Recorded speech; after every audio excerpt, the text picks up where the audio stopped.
Assalamualaikum warahmatullahi wabarakatuh. Perkenalkan, nama saya Dini Dwi Handayani dari program studi S1 Akuntansi. Di sini saya akan menjelaskan tentang mitos dan fakta memahami ekosistem halal dalam ekonomi syariah. Pernah nggak sih kalian tuh berpikir kalau halal tuh cuma soal makanan dan minuman doang? Ternyata masih banyak loh yang beranggapan seperti itu. Padahal dalam ekonomi syariah ini, halal itu jauh lebih luas. Halal bukan hanya apa yang kita konsumsi saja, tetapi bagaimana suatu produk itu diproduksi, didistribusikan hingga sampai ke tangan konsumen. Nah, pada video kali ini aku akan membahas beberapa fakta dan mitos tentang ekosistem halal. Mitos pertama, halal hanya berkaitan tentang makanan dan minuman saja. Tetapi faktanya, halal mencakup berbagai sektor di kehidupan. Ekosistem halal meliputi berbagai bidang seperti makanan dan minuman halal, kosmetik halal, obat-obatan halal, fashion muslim, pariwisata ramah muslim, keuangan syariah, lalu distribusi dan logistik halal.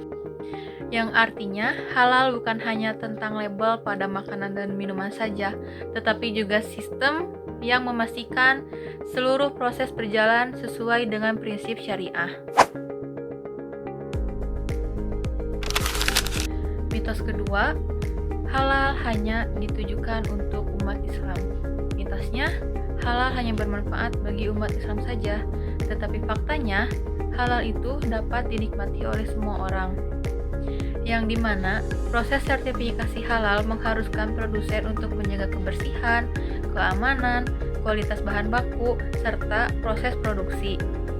Oleh karena itu, banyak juga masyarakat non-muslim yang lebih memilih produk halal karena dinilai lebih terjamin kualitas dan keamanannya.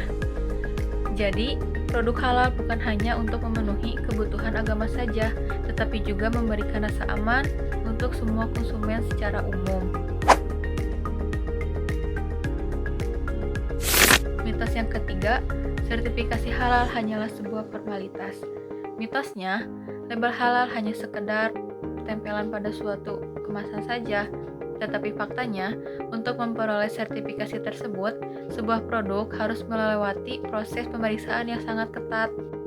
Oleh karena itu, produsen harus memastikan bahan baku yang digunakan halal, proses produksi tidak terkontaminasi bahan haram, penyimpanan dan distribusi tetap menjaga kehalalan produk, serta memenuhi standar yang telah ditetapkan. Oleh karena itu, sertifikasi halal menjadi bentuk jaminan dan kepercayaan bagi masyarakat. Mitos keempat, ekosistem halal hanya menguntungkan konsumen. Mitosnya, yang mendapat manfaat hanyalah pembeli saja, tetapi faktanya, ekosistem halal memberikan banyak manfaat bagi semua pihak. Jadi, semua pihak saling terhubung dan saling mendukung dalam membangun ekonomi syariah yang berkelanjutan. Yang dimana produsen memperoleh kepercayaan kepada konsumen, pelaku usaha memiliki peluang memperluas pasar, lembaga keuangan syariah mendukung pembiayaan usaha halal, sementara konsumen mendapatkan produk yang terjamin kehalalannya. Dari pembahasan tadi, kita dapat menyimpulkan bahwa halal bukan hanya tentang makanan dan minuman saja, melainkan ekosistem yang melibatkan banyak sektor, mulai dari produksi, sertifikasi, distribusi, pembiayaan, hingga sampai kepada konsumen. Melalui ekosistem halal, masyarakat memperoleh produk yang aman dan terpercaya, sementara pelaku usaha dapat meningkatkan daya saing serta berkontribusi terhadap perkembangan ekonomi syariah. Semoga setelah menonton video ini, kita semakin memahami bahwa halal bukan hanya sekadar label, melainkan sistem yang memberikan banyak manfaat bagi semua masyarakat. Terima kasih sudah menyimak video ini.